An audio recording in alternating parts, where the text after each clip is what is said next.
हरि नाम सुखदाई, हरि नाम सुखदाई हो, हरि नाम सुखदाई, हरि नाम सुखदाई। भजन करो भाई, भजन करो भाई, मेला दो दिन का है, मेला दो दिन का है, मेला दो दिन का है। हरि नाम सुखदाई, हरि नाम सुखदाई हो, हरि नाम सुखदाई, हरि नाम सुखदाई। भजन करो भाई, भजन करो भाई, ये मेला दो दिन का। राधे मेला दो दिन का, ये मेला दो दिन का है, ये मेला दो दिन का।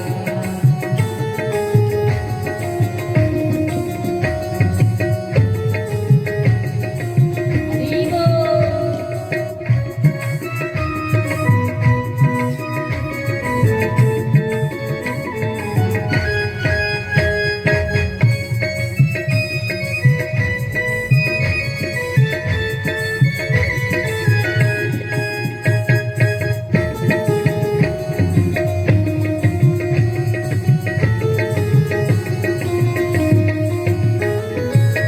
ये तन है जंगल की लकड़ी, ये तन है जंगल की लकड़ी, ये तन है जंगल की लकड़ी, ये तन है जंगल की लकड़ी, ये तन है जंगल की लकड़ी, ये तन है जंगल की लकड़ी, ये तन है जंगल की लकड़ी।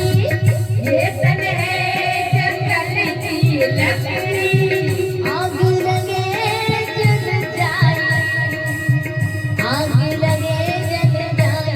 भजन करो भाई, भजन करो भाई, ये मेला दो दिन का है, ये मेला दो दिन का, ये मेला दो दिन का है, ये मेला दो दिन का। राधे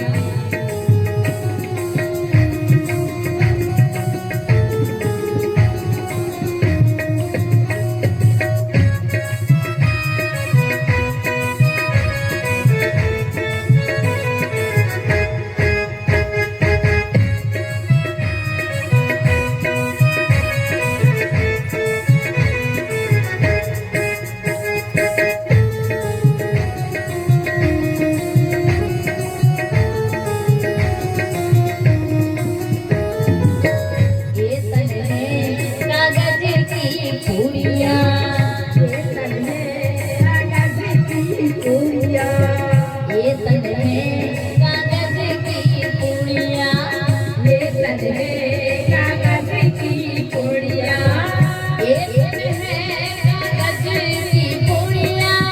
ये तन है कागज की पूरियां। आग लगे जल जाए, हवा लगे उड़ जाए।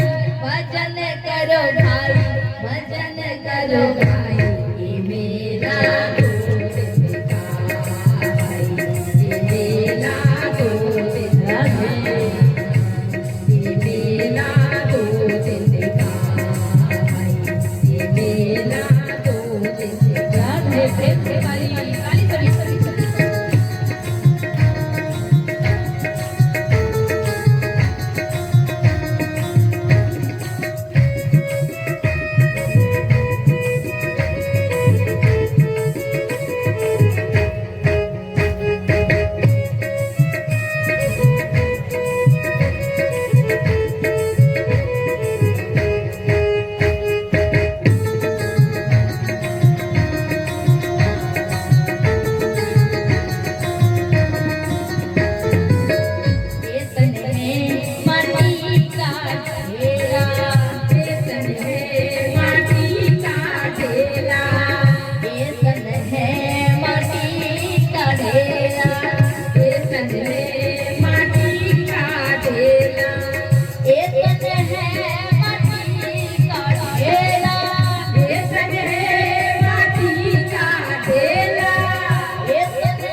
जय जय श्री राधेश्याम।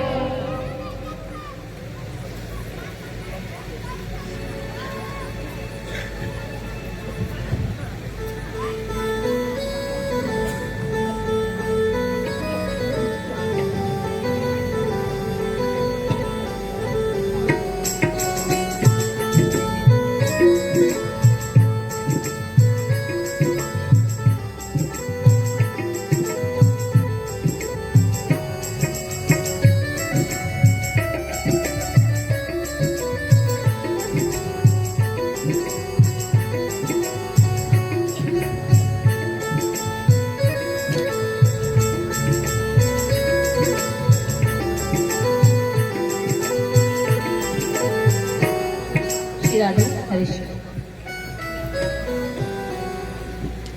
श्री सुखदेव मुनि कहता है, ये कथा प्रसंग में बढ़ते हैं क्योंकि बहुत समय हुआ आप लोगों ने नाम तथा महाप्रभु के पद का श्रवण की है। सुखदेव मुनि कहते हैं, ध्रुव जी के बाद ध्रुव जी के पुत्र आते हैं उत्कल, और उत्कल के बाद आता है अंगद, अंगद के बाद बेन, बेन के बाद पृथु, और उनके पुत्र होते हैं विल्ताष्ट्र, और इसी प्रकार उनके जो है यही तक उनके वंशज है। इसके बाद प्रियव्रत जी की कथा सुनाते श्री सुखदेव मुनि, और उन्हीं के पुत्र थे श्री अग्निध्र, उन्हीं के पुत्र नभग और नाभाग। इन्हीं के वंश में स्वयं भगवान ऋषभ देव के रूप में अवतार लेते हैं, जो ये अवतार समस्त जगत के लिए कल्याणकारी होते हैं। इनके पुत्र भरत जी महाराज थे, जो बड़े ही ज्ञानी थे। इन्होंने राजा रोगण को माध्यम करके जीव को आत्मज्ञान दिया। तो श्री सुखदेव मुनि कहते हैं, परीक्षित, इसके बाद नरक की वर्णन करते हैं, 28 प्रकार का नरक, और नरक की दुर्गति से बचने के लिए केवल एकमात्र भक्ति योग की शिक्षा श्री सुखदेव मुनि ने परीक्षित को दी है। जैसे सूर्य उदय होते ही अंधकार अपने आप दूर हो जाता है, उसी प्रकार मनुष्य जब भक्ति के आश्रय ले लेते हैं ना, तो करोड़ों जन्मों की पाप क्षय होने का समय आ जाता है, सब पाप जलकर नष्ट हो जाता है, और मनुष्य विशुद्ध होकर भगवान के चरणों को प्राप्त करके परम शांति लाभ करते हैं। सुखदेव मुनि कहते, परीक्षित, स्वर्ग में इंद्रादि देवता समरस पान करके उन्मत्त हो गए। उनके सभा में उनके गुरु बृहस्पति जी पधारे। अपने गुरुदेव को आते देखकर एक भी देवताओं ने उठकर न प्रणाम किया, न उनके सम्मान किए। महाराज उनके गुरुदेव अति कुपित हो गए, नाराज हो गए, और उसी समय क्या किए, वे देवताओं को त्याग करके चले गए। देवताओं को त्याग करके चले गए। अब ये बात जब दैत्य की गुरु शुक्राचार्य को पता चला कि देवताओं के गुरु उन पर कुपित होकर उन्हें त्याग दिया, शुक्राचार्य दैत्य को शक्ति संपन्न किए और वे स्वर्ग में आक्रमण किए। दैत्य और देवता में भारी युद्ध हुआ। देवता पराजित हो गए, दैत्य विजयी हो गए।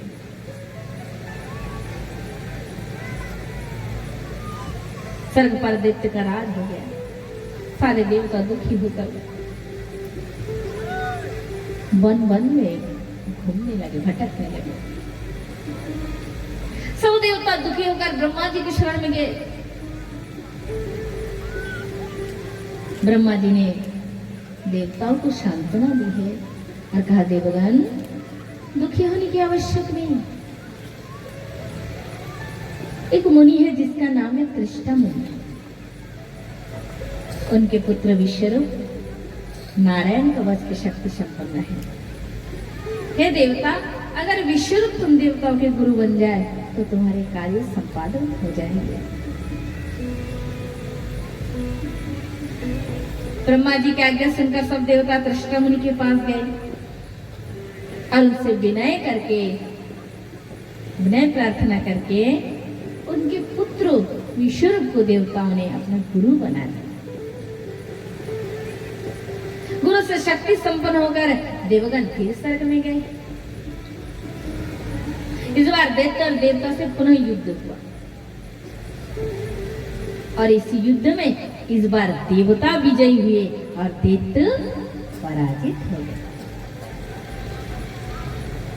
अब महाराज देवताओं के जो नए गुरु बने विश्वरूप, विश्वरूप की माँ असुरकुल की थी। मामाओं में बड़ा प्रेम होने के कारण वो यज्ञ का एक भाग दैत्य को भी देता था।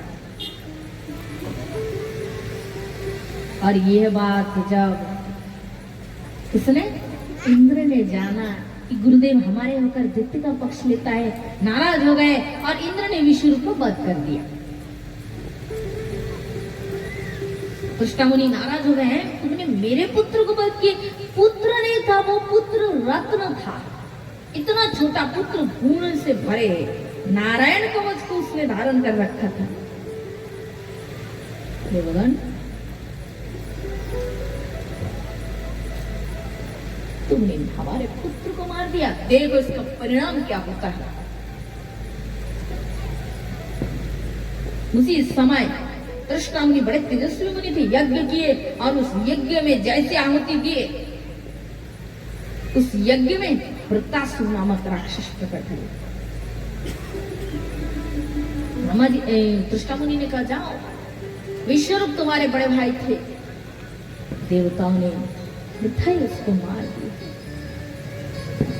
हे वृत्तासुर, तुम स्वर्ग में जाकर पूरे स्वर्ग को विध्वंस कर डालो, देवताओं को मार डालो। अपने पिता के वचन को सुनकर वृत्तासुर उसी समय स्वर्ग में प्रस्थान किए। भारी गर्जन करने लगे। उसकी गर्जन सुनकर सारे देवता भयभीत हो गए, सब इधर उधर भाग गए। उसके शरीर के सामने देवता ऐसे दिख रहे जैसे किसी हाथी के सामने कोई चींटी हो। भाग गए। सब देवता दुखी होकर पुनः विष्णु भगवान के शरण लिए। विष्णु भगवान ने अति दुर्लभ उपाय बताए।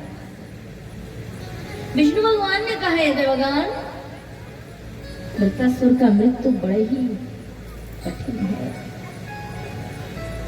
देवता दुखी हो गए, प्रभु फिर कैसे होंगे? अगर वो दुष्ट नहीं मरेगा तो फिर समस्त देवताओं का विनाश निश्चित है। भगवान ने कहा, है देवगण, चिंता मत करो, एक उपाय है। क्या है वो उपाय? बोले, एक उपाय ये है कि एक तेजस्वी मुनि है जिनका नाम है दधीची। दधीची मुनि के हड्डियों से यदि वज्र बनाया जाए और वही वज्र यदि वृत्तासुर पर निक्षेप किया जाए तो ही वृत्तासुर की मृत्यु संभव है। देवता ने कहा, प्रभु क्या कोई अपना प्राण, अपना जीवन निछावर करेंगे? भगवान ने कहा, देवता एक बार जाकर तो देखो क्या होता है। समस्त देवता दधीची मुनि के शरण में गए, अनुनय विनय प्रार्थना किए। दधीची मुनि जगत कल्याण के लिए अपने शरीर का त्याग कर दिया और उन्हीं के शरीर के हड्डियों से वज्र बनाकर अपने बार इंद्र स्वर्ग पर आक्रमण की है। महाराज इंद्र उस वज्र को लेकर खड़ा तो हुआ और युद्ध करने की साहस नहीं हो रहा है। उसी समय महाराज क्या हुआ, वृत्तासुर ने त्रिशूल चलाया, इंद्र ऐरावत से गिर गए और उसके हाथ से वज्र भी गिर गया। उसी समय वृत्तासुर विचार करने लगे कि मेरा मृत्यु निश्चित हो गया, कवच तैयार हो गए, मतलब मेरी मृत्यु निश्चित हो गए। आप मृत्यु से पहले क्यों ना थोड़ा प्रभु का स्मरण किया जाए। युद्ध क्षेत्र में खड़े वृत्तासुर भगवान का शरण कर रहे हैं। क्यों? असुर होकर भगवान का याद करें क्यों? क्योंकि वृत्तासुर पूर्व जन्म में चित्रकेतु नामक राजा थे। केवल माता पार्वती के श्राप से असुर शरीर को प्राप्त हुआ। आज वृत्तासुर पुनः उसी भक्ति, पूर्व जन्म की भक्ति स्मरण हो गए, भगवान का शरण किया। और जैसे छोटे बच्चे माँ को बुलाते ही माँ दौड़ के आ जाती है ना, ऐसे ही भगवान का शरण उसके सामने प्रकट हो गए। बोले वृंदावन बिहारी लाल की जय, जय जय श्री राधेश्वर। वृत्तासुर उसी समय भगवान की स्तुति कर रहे हैं। अहं हरे तव पादैकमूले दासानुदास भवितास्मि भूयम् मनस्परे तासुपतिर्गणास्ते गृणीतवा कर्म करोति कायम् न नागपिष्ट न च पारमश्च न सार्वभौम न साधिपत्यम् न योग सिद्ध पुनर्भवम् वाञ्छन्ति यत्पद रजं प्रपन्नम्। वृत्तासुर कहते प्रभु मुझे अपने भक्त के चरणों का दास बना दीजिए। कम से कम आप अपने भक्त को जब दर्शन देने आओगे ना, तो भूल से भी आपकी दृष्टि मेरे ऊपर पड़ जाएगा ना, तो मैं धन्य हो जाऊंगा। इसलिए हे प्रभु मुझे ऐसे कृपा करे कि मैं आपकी दास नहीं, दासानुदास, मैं आपके भक्तों के चरणों के दास बनना चाहता हूँ। भगवान का भक्त तो कोई भी हो सकता है, किंतु भगवान के भक्त का भक्त संसार में बहुत कम होता है। भगवान कहते हैं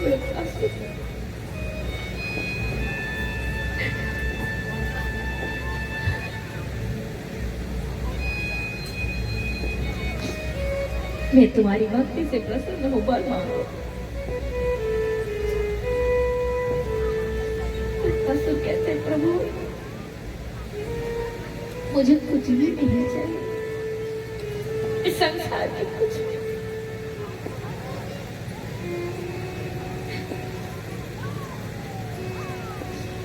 ना मुझे ब्रह्मा जी के पद की इच्छा है, ना इंद्र बनने की इच्छा है, ना मैं स्वर्ग जाता हूँ, ना रसाधिपत कर जाता हूँ। भगवान ना मुझे ब्रह्मा जी के पद चाहिए, ना मुझे मुक्ति भी चाहिए, तो क्या चाहिए तुम्हें? तो वृत्तासुर कहते हैं प्रभु सुना है वृंदावन की गोपी आपको बहुत भाव से बुलाते हैं। हे प्रभु सुना है वृंदावन की गोपी आपको बहुत रुदन करते बुलाते हैं।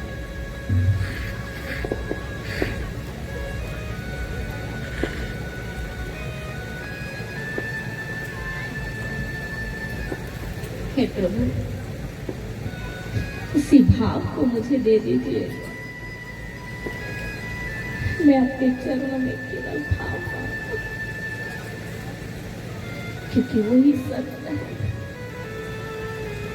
ये संसार में भगवान के लिए जो अंतर की आवेग है,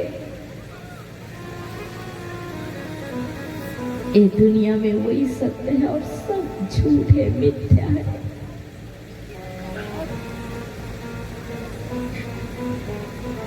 प्रभु वही दे दीजिए और कुछ नहीं चाहते।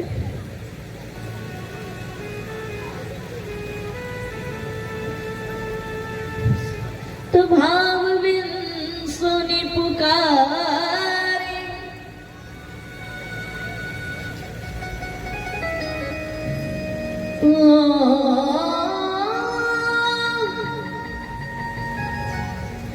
मेरे श्याम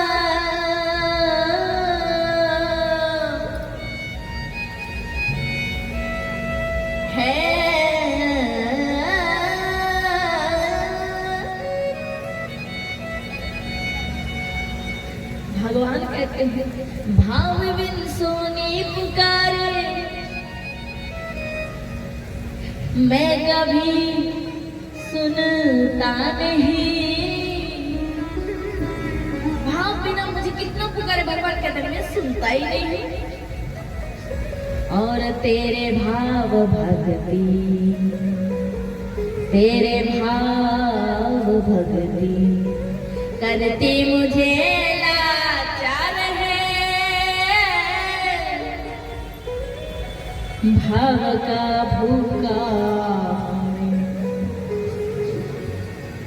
और भाव ही तो सार है। बांध लेते भक्त मुझको, बांध लेते भक्त मुझको प्रेम के जंजीर में। इसलिए इस भूमि पर, इसलिए इस भूमि पर होता मेरा अवतार है। भाव का भूखा है और भाव ही तो सार है।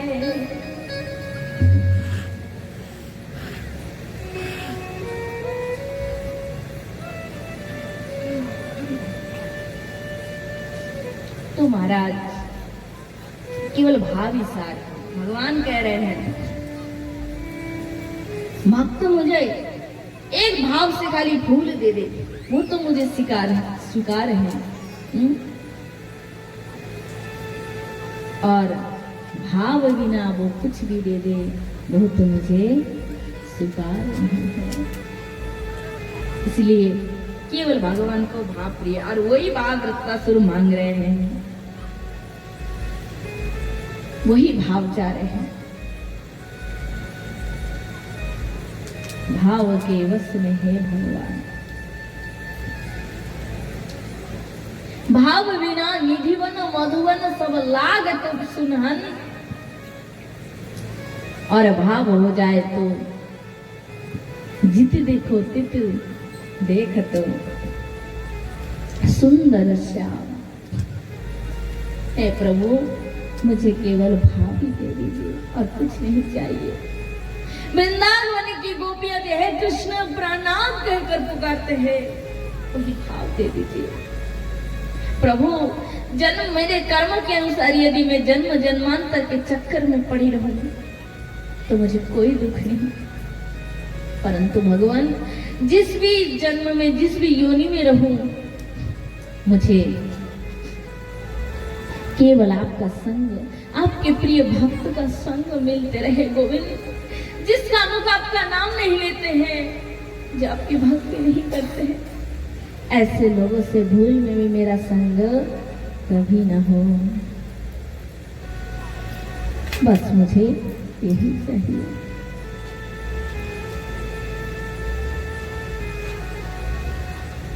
मुश्किलें हैं सहन करना, ये दर्द जुदाई का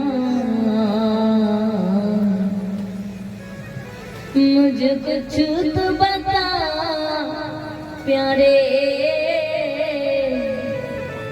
कारण रसवाई का मुझे कुछ तो बता प्यारे, कारण रसवाई का। झूठे तेरी बातों पे एतबार किया हमने,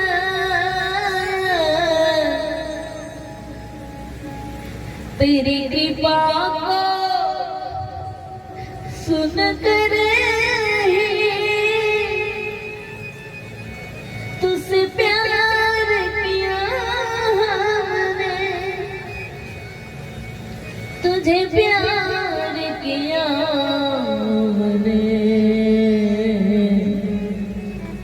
क्या यही सिला मिलता तुझे तुझसे प्रीत लगाने का। मुझे कुछ तो बता प्यारे, कारण रसवाई का। राधे श्री राधे राधे श्री राम।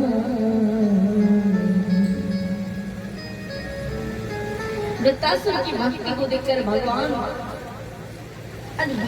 भी रो पड़े। धन्य ऐसा भक्त जिसके हृदय में इतना विशुद्ध भाव है। तब महाराज उसी समय इंद्र का सारा भय दूर हो गया। इंद्र ने देखा ये तो भक्त है।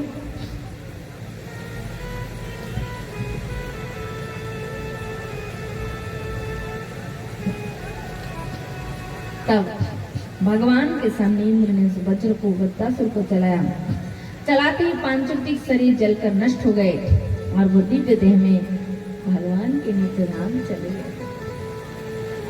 भक्तजन, जगत में सब कुछ पाना बहुत सहज है, सब कुछ होना भी बहुत सहज है, किंतु जगत में कृष्ण भक्त होना बहुत कठिन है, बहुत कठिन है। भक्त सोना जितना मैला रहता है उतना ही अग्नि में जलाया जाता है, और जितना ज्यादा जलाया जाता है सोना उतना ही शुद्ध हो जाता है, और जितना शुद्ध होता है उतना ही सोना चमकने लगता है। भक्त का हृदय भी भक्ति अग्नि से जलाया जाता है, उतने समय जलाया जाता है जब तक भक्ति से उसका हृदय शुद्ध ना हो जाए। जिस दिन हृदय शुद्ध हो जाता है वो हृदय चमकने लगता है, और चमकते हुए हृदय में भगवान आकर विराजमान हो जाता है। नहीं तो ये हृदय तो मैला रहता है, अंधकूप के समान रहते हैं। इस हृदय रूपी अंधकूप में भगवान कभी आकर बैठते नहीं हैं। क्यों? क्योंकि कामना वासना तमाम अभिलाषी इच्छाएं अंधेरा बनाकर इस हृदय को मलिन कर देता है। इसलिए यही भागवत कथा। उपाय क्या है? इतनी सब बातें ये है वो है वो है, उपाय क्या है? रास्ता भी तो होगा है? हम लोग फंसे हैं, ये हुए है। उपाय यही है, यही कथा। यही बार बार एक कथा सुनने से ही मन शुद्ध हो जाता है। परीक्षित जी ने प्रश्न किया, गुरुदेव सुखदेव मुनि से, भगवान क्या खाली देवताओं के पक्ष लेते हैं क्या और असुरों को मरवाते हैं क्या? सुखदेव मुनि ने कहा नहीं नहीं, ऐसा नहीं, भगवान पक्ष नहीं लेते, भगवान तो सबके साथ है। किंतु भगवान सदैव भगवान का एक व्रत है कि वे सत्य की रक्षा करते, धर्म की रक्षा करते। परीक्षित, तुमने बड़ा सुंदर प्रश्न किया।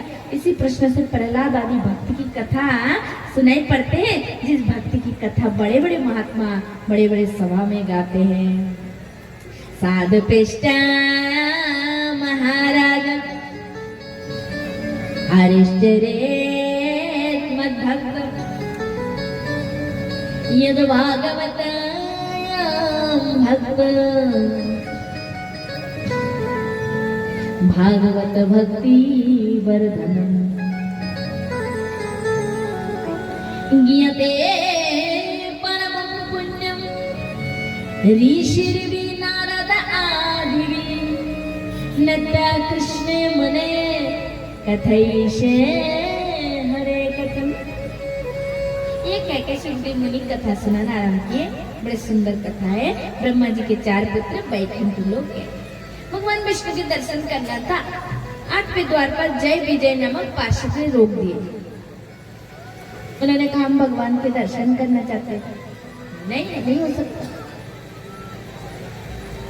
नाराज हो गए हैं। हम भगवान से मिलना चाहते, मिलने नहीं दे रहे, बहुत विनय की फिर भी नहीं मानते। तब क्रोध करके कहा, अरे तुम भगवान के लोक में होने के बाद भी एक असुर के जैसे व्यवहार कर रहे हो। ये इस लोकों के नियम नहीं है।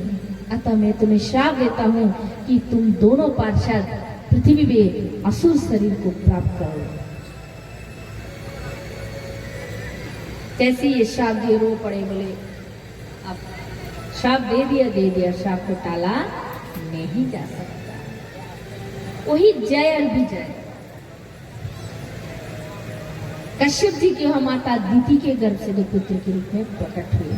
भगवान ने आते समय वर दिया, रोना नहीं, तुम जाओ असुर बनो, पर मैं ही आऊंगा तुम्हारी मुक्ति के लिए, तुम्हें कोई भय नहीं है। मैं अपने भक्त को कभी अनाथ नहीं छोड़ता, एक बार मेरा हो गया सो मेरा ही हो गया। बोले राधे।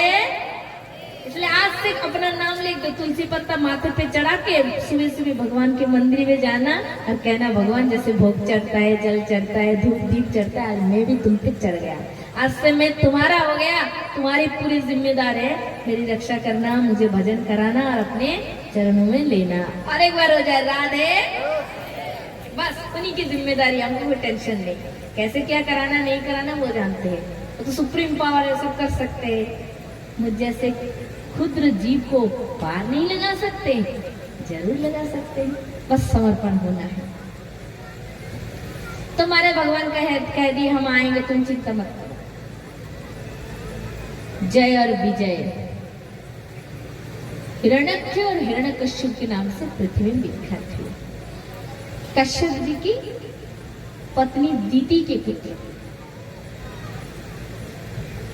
अब महाराज ऐसा हो गया है, क्या हुआ, दोनों बड़े शक्तिशाली योद्धा बने, बड़े बड़े दुष्ट हुए। हिरण्यक्ष ने खेल खेल में धरती माता को उठाकर समुद्र के अंदर रख दिया। तब महाराज देवताओं ने भगवान से प्रार्थना की, भगवान ब्रह्मा जी के नासिका से बराह रूप में अवतार लेकर धरती माता को रसातल से मुक्ति। ये बात जब हिरण्यकश्यप ने जाना कि विष्णु ने मेरे भाई को मार दिया, वो बदला लेने के लिए कठोर तपस्या की। कौन? हिरण्यकश्यप। और महाराज तपस्या करके ब्रह्मा जी से वरदान पाकर घर आए। सुखदेव मुनि कहते, परीक्षित हिरण्यकश्यप श्रीहरि को अपना शत्रु मानते थे, और शत्रु मानने वाले के घर में ही एक भक्त का जन्म हुआ।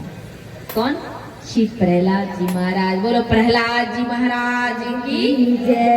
जय जय श्री राधेश्याम। जले हरि स्थले हरि, हरि पर्वत मस्तके, ज्वाला माला कुले विष्णु, विष्णु जगत सर्वम।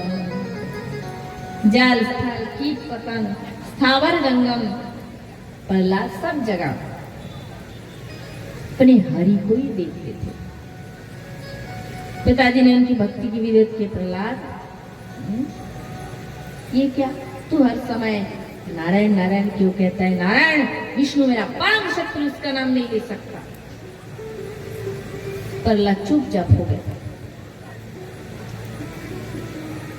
प्रहलाद के पिता ने प्रहलाद को गुरुकुल में भेज दिया पढ़ाई के लिए, वहां पढ़ने लगे। एक दिन घर आए, पिताजी ने गोद लिया और बोले, बेटा प्रहलाद बताओ तो सही, तुम्हारे मन में कौन सा बात अच्छा लगता है?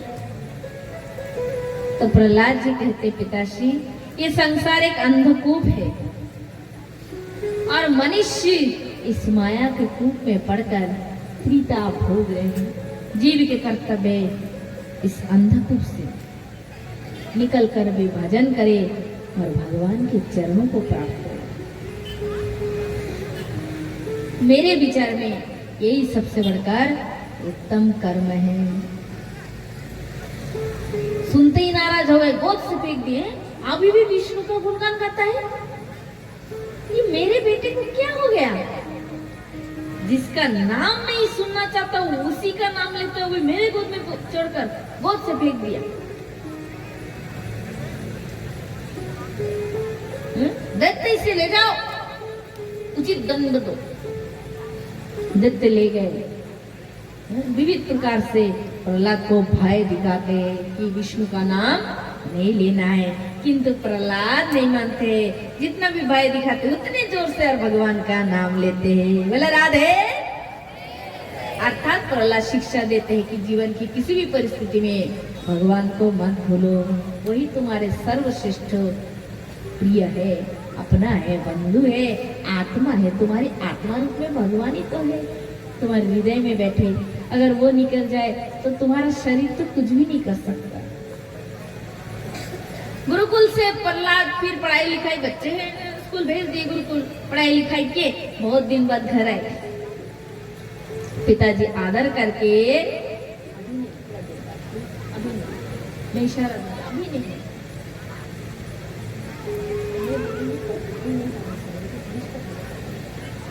महाराज अब क्या हुआ, श्री प्रहलाद जी क्या किए, गुरुकुल में पढ़ाई लिखाई कर रहे, बहुत दिन बाद घर लौटे तो उनके पिताजी ने क्या किया, प्रहलाद को गोद लिए और गोद में लेकर कह रहे, प्रहलाद गुरुजी ने तो बहुत शिक्षा दी, बताओ उनमें से कौन सी शिक्षा तुम्हें अच्छा लगता है, जो अच्छा लगता है वही मुझे कहकर सुनाओ। मेरे पिताजी परीक्षा लेना चेक कर रहे कि देखो विष्णु में मन हटा कि नहीं।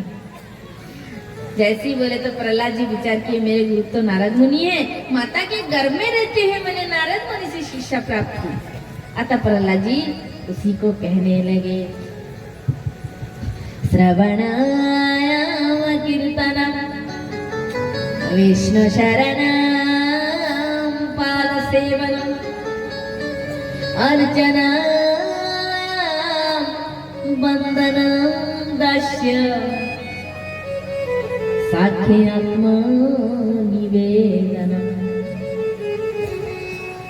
इति पुंसार्पिता विष्णुर्भक्तिश्च नवलक्षणम् क्रियते भगवत् श्रद्धा तन्मये ध्रुतमुत्तम। प्रहलाद जी कहते, पिताश्री भगवान श्री हरि के चरणों को पाने के लिए 9 प्रकार की भक्ति है। कितने प्रकार? 9। क्या क्या?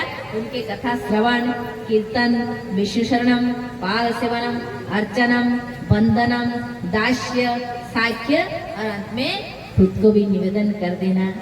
ये 9 प्रकार की भक्ति को भगवान के चरण में प्रकट करने को ही मैं उत्तम अध्ययन मानता हूँ। इससे बढ़कर और संसार में कोई शिक्षा नहीं है, पढ़ाई नहीं है। इसी को जिसने पढ़ लिया उसने सारे ज्ञान को पा लिया, इसको जिसने छोड़ दिया उसके सारे पढ़ाई जितनी भी ज्ञान विद्या है सब वृथा है। जैसे विविध प्रकार के सब्जी बनाओ और किसी में नमक ही ना डालो तो स्वाद लगेगा? वो स्वादहीन रहेगा। पूड़ी बनाए, सब्जी बनाए, भोग बनाए, दाल बनाए, पनीर बनाए, लावड़ा बनाए और नमक ही नहीं दिए तो कैसा लगेगा? स्वादहीन रहेगा। तो वैसे भक्ति बिना सारे गुण बिना जल के मेघ के समान है। एक बार बोला राधे। जैसे बिना मेघ का जल कोई काम का नहीं होता है, भक्ति बिना नारी, भक्ति बिना पुरुष का जीवन वृथा। इसलिए भक्ति को अर्जन करना है। कैसे? कथा से, नाम से, साधु संग से। साधु संग सर्वशास्त्रे कय, लव मात्र साधु संगे सर्व सिद्धि है। जो तुम्हारी इच्छा है साधु संग से प्राप्त होगा। क्या चाहिए? ऐसा कोई चीज नहीं है जो साधु संग से, सत्संग से नहीं मिल सकता। पिता को क्रोध आ गया, मेरे गोद में बैठकर अभी भी विष्णु का गुणगान फेंक दिया गोद से, देखते इसे आज ही मार दो। यदि तुम सब इसे नहीं मारोगे मैं तुम्हें उल्टा मार दूंगा। सारे राक्षस डर गए, प्रहलाद को ले गए। कोई अस्त्र से मार रहे, कोई पहाड़ी से फेंक के मार रहे, कोई शस्त्र चला रहे, कोई सांपों की कुआं में फेंक रहे, बहुत प्रकार से चेष्टा कर रहे हैं, पर किसी ने भी प्रहलाद को मार नहीं पाया। राखे हरि मारे कौन? अंत में महाराज प्रहलाद जी की माता को बोले, उनको विष में दूध मिलाया गया, बोले पिला दो। माँ ना चाहते ही विषैला दूध पिलाई, पर उससे भी प्रहलाद की मृत्यु नहीं हुई। अंत में प्रहलाद जी की एक बुआ जी थी, उनका नाम है होलिका। होलिका बोली, भैया मुझे ब्रह्मा जी से वरदान प्राप्त हुआ कि अग्नि मुझे जला नहीं सकती, अतः चिता जलाया जाए, देखना मैं इस बच्चे को लेके बैठ जाऊंगी, ये अपने आप जलकर नष्ट हो जाएगा। बहन की कहने के अनुसार चिता बनाया गया, आग जलाया गया और होलिका उस प्रहलाद को लेकर बैठ गए हैं और प्रहलाद नाम कर रहे हैं, सुंदर नाम करते हैं। श्री कृष्ण गोविंद। श्री प्रहलाद जी और हिरण्यकशिपु जी आ रहे हैं, एक बार ताली से स्वागत है। बोले प्रहलाद जी महाराज की जय। जय जय श्री राधेश्वर। श्री कृष्ण गोविंद हरे मुरारे, हे नाथ नारायण वासुदेव। श्री कृष्ण गोविंद हरे मुरारी, हे नाथ नारायण वासुदेव।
महाराज जी,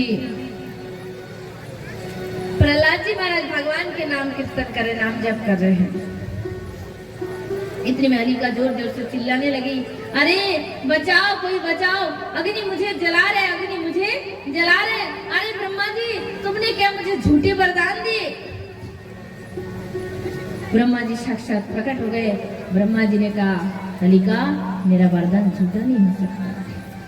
मैंने तो तुम्हें इसलिए वरदान दिया था कि तुम अपना रक्षा कर सको, परंतु तुम इस वरदान को भक्त के विनाश में लगाए, इसके गलत उपयोग किए, इसलिए वरदान झूठा पड़ गया। ये कहकर महाराज ब्रह्मदेव जो है अंतर्धान हो गए, हलिका जलकर नष्ट हो गई। भक्तों ने भक्त विजय उत्सव बनाए, रंगोली खेले, सब आपस में रंग लगाए और प्रहलाद का जय जयकार। प्रहलाद को पुनः गुरुकुल भेज दिया गया, वहां जाकर पढ़ने लगे। एक दिन प्रहलाद जी अपने मित्र को लेकर बड़ा सुंदर उन्हें आत्मज्ञान दिया और कहा, मित्र, मानव जीवन का लक्ष्य केवल हरि का भजन करना। ये असुर भाव का त्याग करो, दैत्य भाव का त्याग करो, जीव में दया करो, सब में भगवान है। यही से इसी से ही भगवान प्रसन्न हो जाते हैं। भगवान की प्रसन्नता के लिए नदानं न तपंगे ध्यान शौचं व्रतानि च प्रियाया अमलाया भक्ति हरिरंगन विडंबन, केवल भगवान प्रसन्न हो जाते हैं। इसी प्रकार महाराज ज्ञान देकर प्रहलाद महाराज अपने मित्र को लेकर नगर भ्रमण करने लगे। इतने में प्रहलाद जी के पिताजी प्रहलाद को बुलाए, तो उसी समय क्या किए, प्रहलाद गए और पिताजी क्रोध में भरकर कहने लगे, प्रहलाद तो हर बार मेरे आज्ञा का उल्लंघन करता है, बोल तू किसके बल पर बलियान है जो हर बार मेरा अपमान करता है, बोल है। तो प्रहलाद जी कहते, प्रभु मैं उस श्रीहरि के बल पर बलियान हूँ, उस श्रीहरि के बल पर बलियान हूँ जिन प्रभु का बल सब में है, आप में, मुझ में, सब में है। बोले अच्छा बता तेरा भगवान तुझे कहाँ पे दिखते हैं, कहाँ पे दिखते हैं।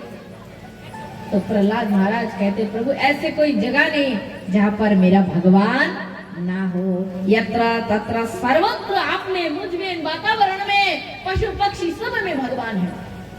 सामने एक स्तंभ था, फटिक स्तंभ, बोले इसमें भी तेरा भगवान है। बोले हाँ पिताश्री। बोले ठीक है, इस स्तंभ में यदि तेरा भगवान है तो इस स्तंभ को मैं नष्ट कर देता हूँ, ना स्तंभ रहेगा ना तेरे भगवान। यस्तया मंद भाग्यक्त मदन्न जगदीश्वर वासो यदि सर्वत्र कस्मस्तंभे नदिष्यति। ये कहकर भगवान ने एक स्तंभ, हिरण्यकश्यप ने क्या किए, स्तंभ पर जाकर जोर से प्रहार किया। जैसे ही प्रहार किया महाराज, तब उसी समय प्रहलाद के भक्ति को सत्य करने के लिए और भगवान जो सर्वभूत व्यापी है इस बात को सत्य करने के लिए नरसिंह भगवान उस स्तंभ से प्रकट हो गए। बोले नरसिंह भगवान की, बोले नरहरि भगवान की, बोले नरसिंह भगवान की। अट्टहास करते दौड़ते नरसिंह भगवान प्रकट हो गए और हिरण्यकश्यप से युद्ध करने लगे, भारी युद्ध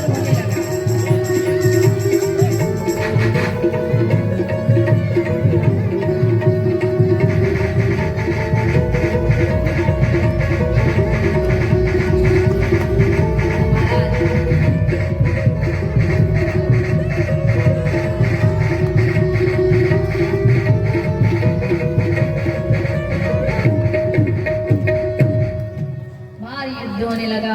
और ब्रह्मा जी के वरदान के अनुसार न दिन न रात, न घर न बाहर, ना मनुष्य न देवता, स्वयं नरसिंह भगवान न अस्त्र न शस्त्र, भगवान ने नौकों से उसके उदर को फाड़ दिए।